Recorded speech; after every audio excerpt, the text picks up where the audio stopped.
Democratic governor. Gretchen Whitmer is here. She's out now with a young adult edition of her memoir, True Gretch, Lessons for Anyone Who Wants to Make a Difference. And Joe, I think it's a great time to have Gretchen Whitmer here, as there's a lot of talk about what the Democrats can do, if anything, to push back at this time. I definitely want to get to that. Governor, I will say I would like to ask a question. What are your constituents in Dearborn, Michigan saying right now that we're talking about Genocide Joe and how terrible Joe Biden was for the Palestinians when he was fighting every day to get Benjamin Netanyahu to have a ceasefire and get the hostages released and stop the fighting in Gaza? Every day he was fighting to try to do that, and yet he's being called Genocide Joe, and, he's going to lose voters in Dearborn, Michigan. I'm curious, for those who decided to vote for Donald Trump, how are they feeling now that he's talking about clearing out Gaza of Palestinians? There's a lot of hurt. There's a lot of concern and fear, as there has been for many, many months now. And they didn't see this coming? Did they not see this coming when he talked, and he has people talking about the West Bank, like biblically the Palestinians have no right to the West Bank? Did they not see this coming? Well, I think, as Mike Barnicle said a little bit ago, people are seeing that what he said all along is true, and he's executing exactly what he told the American people he was going to do. The fact of the matter is, though, we have a diverse population in Michigan. It is the greatest thing about my state, are the people who call it home. But it's never simple. And just like saying you're going to enforce immigration law, just like saying you're going to withhold federal grants, tariffs, it's not that simple. Every one of these policies impacts the American consumer. When you think about tariffs on Mexico, that'll increase the cost of your blueberries. When you think about saying no to Canada, that means you're saying yes to China. It means the cost of American goods are going to go up, and energy. Every one of these statements or issues has a ripple effect on Americans everywhere. But I do think we continue to be very concerned about some of the not just the rhetoric, but the policies and where we're going to be headed as a country. Yeah, congressional Democrats are criticizing President Trump for not making good on his campaign promise to lower the cost of food. In a letter to the president, the group of Democrats write, quote, "During your campaign, you repeatedly promised you would lower food prices immediately if elected president. But during your first week in office, you have instead focused on mass deportations and pardoning January 6th attackers, including those who assaulted Capitol police officers." In response, the White House says Trump, quote, "has already ended the failed economic policies of the past 4 years that skyrocketed inflation." Senate Minority Leader Chuck Schumer said this yesterday about Trump's lack of action. The president owes the American people some answers. What is he going to do about the price of eggs that's been exacerbated by bird flu? When hundreds of thousands and even millions of chickens die, they lay fewer eggs. And when there are fewer eggs, the price goes up. So, President Trump, what's your plan to stop the spread of bird flu? The more bird flu spreads, the higher egg prices will go, and the less money in people's pockets for rent and gas and other expenses. This, in addition, Governor, to illegal immigration, was central to Donald Trump's case, which is costs are too high. It's Joe Biden's fault. I'll start to bring them down on day one. Obviously, we haven't seen that because that's not how that works. Presidents do not have the power to bring down inflation unilaterally. When you talk to your constituents in the state of Michigan, I'm sure inflation is still top of the list of concerns. What else are you hearing in these early days of the Trump administration? What are they worried about? Well, I think the idle talk about what tariffs could look like, right? Lumping Canada and Mexico in with China. It is, we've got to be very strategic here. I'm not against all tariffs, but we've got to be smart about how do we level the playing field and not put greater strain on the American economy. You know, auto parts go back and forth over the border. Detroit has the largest international crossing in North America, period. And people don't realize that. We always think about the southern border. We work closely with immigration and federal agencies to make sure that it is safe and that it is predictable. But every time you talk about putting a tariff on something coming from Canada, it means your heating bill could go up. It means the cost of an automobile. It means auto jobs. This is the backbone of our economy, not just in Michigan, but in our country. And it means greater expense on the American consumer. And that's why you can't just use a sledgehammer of tariffs. You've got to use a scalpel. You've got to be really strategic about how do we make sure that the American economy doesn't pay a price and the American consumer doesn't get pummeled.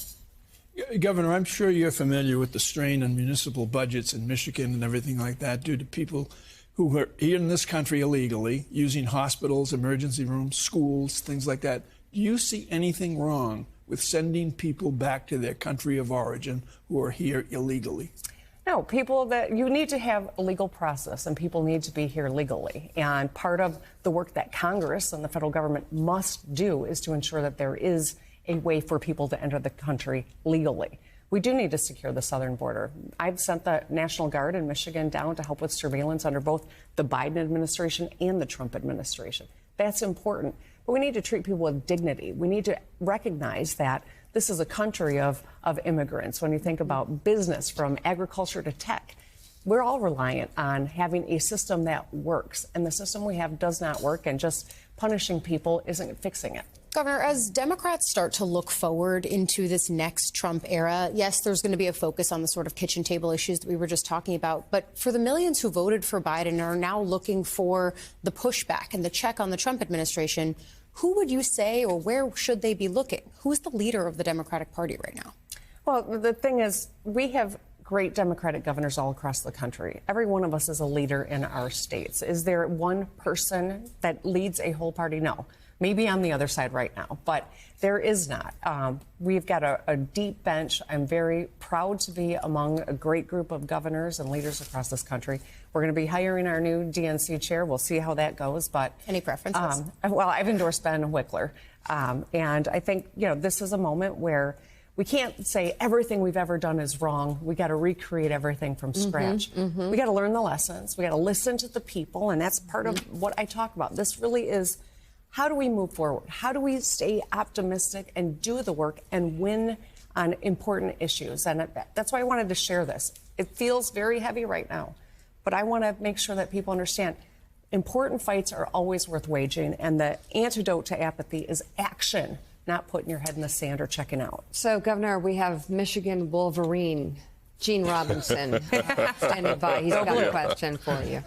Go blue, indeed. Governor Whitmer, I know it's only been a week, but as a governor of a major state and a Democrat, have you had any sort of contact? Is there a point of contact with the new Trump administration? Have they reached out to you? Have you reached out to them? How do you see that relationship on a practical level going forward? I've done outreach, and I've chatted with a lot of people that are going to be part of the administration. I will attend the National Governors Association meeting next month in D.C. and go to the dinner at the White House. A lot of Republican governors boycotted when there was a Democrat in the White House. I'm not going to do that. I'm going to continue to show up and try to find common ground.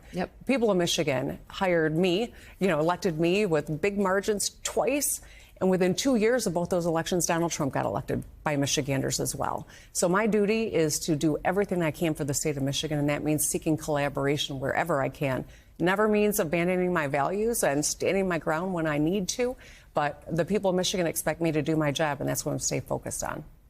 Interesting. So no problem going face-to-face with people you completely disagree with.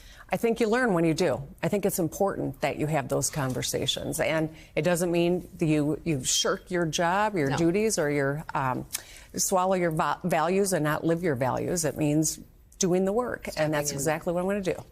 Okay, Joe, jump in.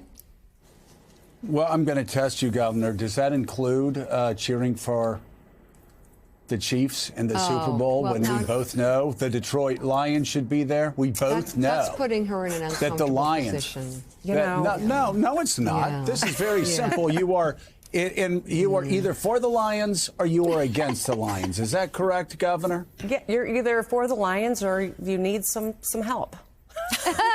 Exactly. Okay. Exactly. I want to hear about the Gene book. Robinson, though. They'll Yeah, be back, I'm sorry. Gene Robinson. They will return, just like Yes, MacArthur. it's gonna be okay. I know. Dan Campbell. Next year's our year. I shall return.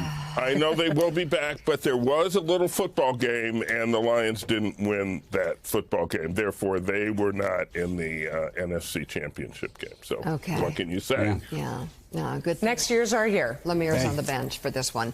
All right, tell us about this version of your book, which I love the focus on. It's for young adults, and why? So when I wrote True Gretch, one of the greatest things was I had so many adults coming up to me and saying they were buying it for their kids. It's a quick read with real lessons from my young life that I've used as governor. These are muscles you can use throughout the course of your life. And so we revamped it and included a Q&A with my daughters at the end and a lot more younger content from my You early address life. issues of our time. I mean, what young people are dealing with. I don't pull punches. Like, there's some heavy stuff in here. I was sexually assaulted when I was in college. That story is in here. The fight to expand and protect abortion rights in Michigan, and the long fight and why you got to stay engaged. And then there are resources for people in the back of the book if you've got mental health crisis or sexual assault or other ways for young people to get a path forward. The young adult edition of True Gretch, Lessons for Anyone Who Wants to Make a Difference, is out now. Democratic Governor of Michigan, Gretchen Whitmer. Always good to see you. Thank you for coming on the show this morning. Thanks, Really Governor. appreciate it. Thank you.